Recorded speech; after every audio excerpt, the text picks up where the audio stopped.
ጋይስ እኔ ሎሴን ሳሳያችሁ እንዳይደብራችሁ this is the harsh reality አብዛኛው ሰው ሉዝ ያደርጋል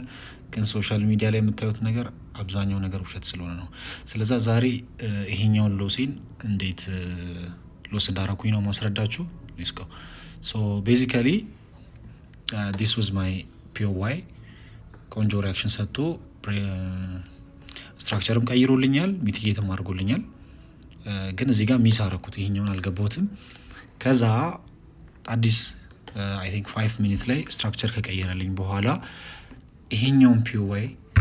ተጠቅሜ ነበር የገባሁት ይሄኛው POY ግን መጠቀም አልነበረብኝም I should have used this one እዚህ ከታች ያለው ምክንያቱም this one has gaps in ምናምን ስለዚህ this one is more cleaner ከዚህኛው ይሄኛው እዚህ ጋር እንደምታዩት ደስ ማይል ነው ጋፑ ብቻ ስለዚህ እዚህ ጋር this is the build up ከዛ mitigation into the extreme POY ከዛ ማርኬት ሄደ እኔ ደግሞ ገባሁት እዚህ ጋር ነው ስቶፕ ሎስ እዚህ ጋር ነበር ስለዚህ ሉስ አረኩ ማለት ነው ቻው ይመቻችሁ